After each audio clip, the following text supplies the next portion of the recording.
హరి ఓం. సదాశివసమారంభం శంకరాచార్యమధ్యమాం అస్మదాచార్యపర్యంతం వందే గురుపరంపరాం. హరి ఓం. శ్రీ గురుభ్యో నమః.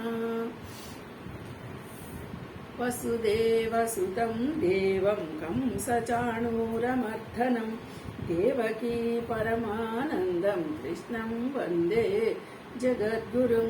ఓం శ్రీకృష్ణ పరబ్రహ్మణే నమః. శ్రీమద్భగవద్గీత అదః తృతీయోధ్యాయః కర్మయోగః. క్రితం పాఠం ఏ శ్లోకం చెప్పుకున్నామో గుర్తుందా?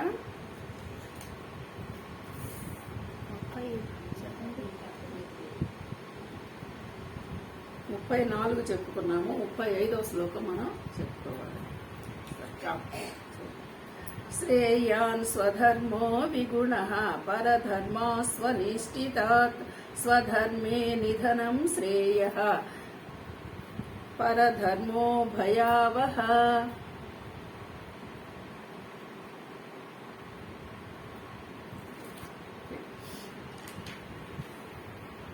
ఇక్కడ ఈ శ్లోకము కొంచెము జాగ్రత్తగానే చూడాలి. ఎందుకంటే ఇక్కడ స్వధర్మము అంటున్నాడు, పరధర్మము అంటున్నాడు. ఇప్పుడు మన స్వధర్మం ఏంటో మనకి కొంచెము అర్థం కావాలి కదా. అదే చూద్దాం. పద విభజన. శ్రేయాన్ స్వధర్మ విగుణ పరధర్మాత్ స్వనిష్ఠితాత్ స్వధర్మే నిధనం శ్రేయ పరధర్మా భయావహ. అంటే ఇక్కడ బాగా ఆచరించేటువంటి పరధర్మము కంటే నీ స్వధర్మం మేలు అంటాడు. ఇక్కడ మరి పరధర్మము స్వధర్మము మనకి ఎలా తెలవాలి? దీనికంటే ముందు కొంచెం ముందర అనుకున్న శ్లోకము, క్రితం క్లాసులో అనుకున్న శ్లోకం ఒకసారి గుర్తు చేసుకుందాం. అంటే రాగద్వేషాలు అవి వస్తూ పోతూ ఉండేటువంటివి, మన శత్రువులు, వీటిలన్నిటినీ ముందటి శ్లోకంలో చెప్పారు మనకి. అంటే ప్రతి ఇంద్రియార్థమునందు అంటే రాగద్వేషములు దాగి ఉన్నాయి. ఇంద్రియాల్లో రాగద్వేషాలు దాగి ఉన్నాయి. అలాగే మనుష్యుడికి అవి వశం కావటల్లా ఇంద్రియాలు. మరి వాటిల్ని మానవుడు శ్రేయస్సు కొరకు విఘ్నకారకములు శత్రు రెండు మనకేమవుతున్నాయి? మన ఇంద్రియాలు మనకి శ్రేయస్సు కూరుస్తున్నాయి, ప్లస్ శత్రువులుగాను అవుతుంది. అంటే ఏదైనా సరే మనకి శత్రువులు మిత్రులు ఎక్కడున్నారు? మనలోనే ఉన్నారు. అంటే మన ఇంద్రియాలే మనకు శత్రువుల్లాగా పనిచేస్తున్నాయి, మన ఇంద్రియాలే మనకు మిత్రుల్లాగా పనిచేస్తున్నాయి. ఇది మనము అనుకున్నాం క్రితం. సరే, ఈ రోజు చూద్దాం.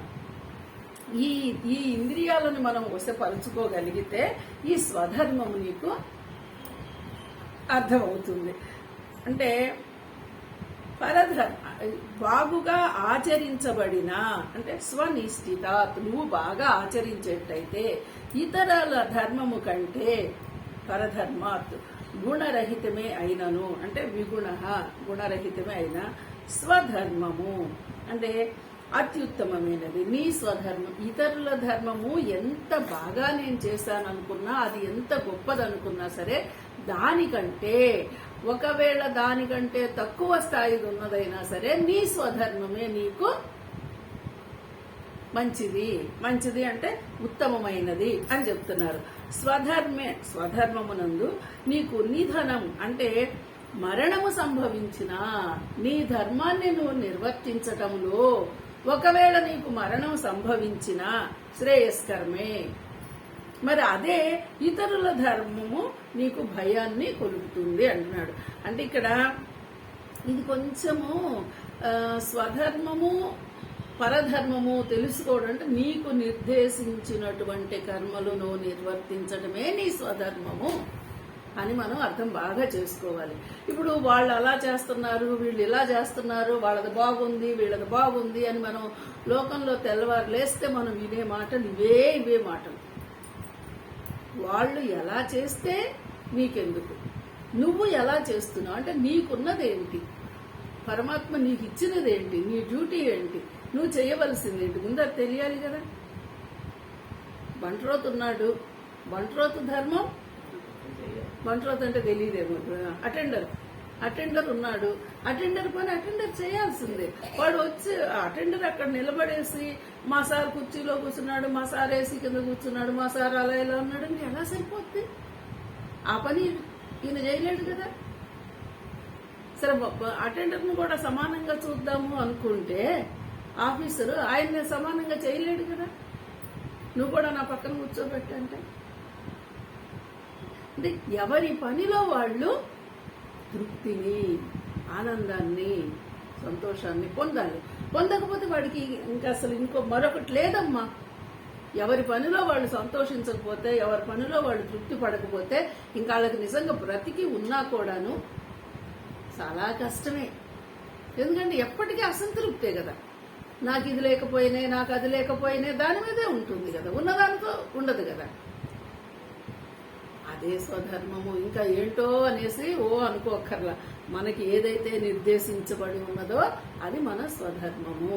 అంటే కొంతమంది ఏం చెప్తారంటే ఇప్పుడు ఈ కులాలని, మతాలని, వాళ్ళ కులంలో నిర్దేశించింది ఆ కులం వాళ్ళు చేయాలి, ఈ కులంలో నిర్దేశించింది ఈ కులం వాళ్ళు చేయాలి, అది వీళ్ళకి చేసే అర్హత లేదు, అది వాళ్ళది గొప్పది, వీళ్ళది గొప్పది అని అనుకుంటారు. అది కూడా చెప్తారు, ఆ అర్థం వచ్చేటట్టు కూడా చెప్తారు. కానీ కృష్ణ భగవానుడు చెప్పిన ఉద్దేశము మాత్రము నీకు నిర్దేశించిన పని నీ స్వధర్మము, దాన్ని నువ్వు వదిలిపెట్టడం మహాపాపము అనే ఒక మాటలో చెప్పాలంటే. ఇతరుల ధర్మము బాగా ఉందని ఒకవేళ దాన్ని ఆచరిస్తావేమో అది నీకెప్పుడైనా భయాన్ని కొల్పేదే. నీ స్వధర్మంలో నువ్వు మరణాన్ని పొందినా శ్రేయస్కరమే. ఇన్ని మాటలు అంటే ఇక్కడ అర్జునుడికి చెప్తున్న విషయం కదా. అర్జునుడి స్వధర్మం ఏంటి ఇక్కడ? యుద్ధము చెయ్యడము. ఒకవేళ ఆ యుద్ధంలో నువ్వు మరణించినా కూడా నీకు శ్రేయస్కరమే అని చెప్పడం అన్నమాట. అందుకని ఇక్కడ పరధర్మమునందు ఎన్నో సుగుణములు ఉన్నను, స్వధర్మమునందు అంతగా సుగుణములు లేకున్నను చక్కగా అనుష్ఠించబడు ఆ పరధర్మమున కంటే స్వధర్మాచరణమే ఉత్తమం. అంటే ఇతరులు చేసే వాటిల్లో సుగుణాలు ఉన్నాయి అని ఎందుకు అనుకోగలుగుతున్నారు? అంటే మంచి మంచి పనులు ఉన్నాయి. ఇప్పుడు మనం ఇందాక అనుకున్నామండి, ఒక అటెండర్, ఒక ఆఫీసర్నే తీసుకున్నాం. అటెండర్ దృష్టిలో ఆఫీసర్ చేసే పనులన్నీ మంచి పనులు అనుకుంటున్నాడు కదా. ఇప్పుడు వాళ్ళకి లోన్ ఇస్తున్నాడు, వీళ్ళకి సంతకం పెడుతున్నాడు, వాళ్ళకి ప్రమోషన్ ఇస్తున్నాడు, ఇవన్నీ జరుగుతూ ఉంటాయి. మరి నేను చేస్తుంది ఏముంది? సార్ ఇది ఇమ్మంటే తీసుకెళ్ళాలి, అది ఇమ్మంటే ఇవ్వాలి, ఇదే కదా నేను చేస్తుంది.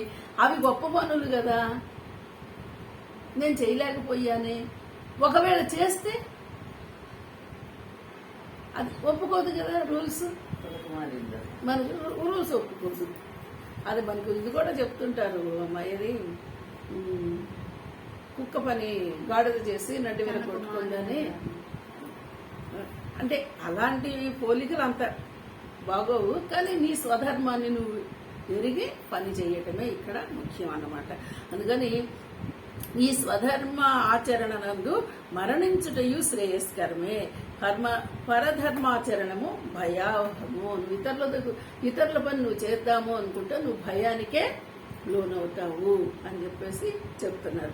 కాబట్టి ఇక్కడ వరకు కృష్ణ భగవానుడు అర్జునుడికి ఈ ఉపదేశం అంతా చేశాడమ్మా.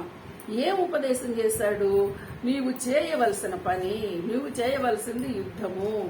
ఆ యుద్ధం నువ్వు చేయడానికి ఎలా సంసిద్ధం చేశాడో మనకి ఈ శ్లోకాలలో ఇప్పుడు అర్జునుడు అడుగుతూ ఉన్నాడనమాట. నెక్స్ట్ నాయనా నా పరిస్థితి ఏంటి అని.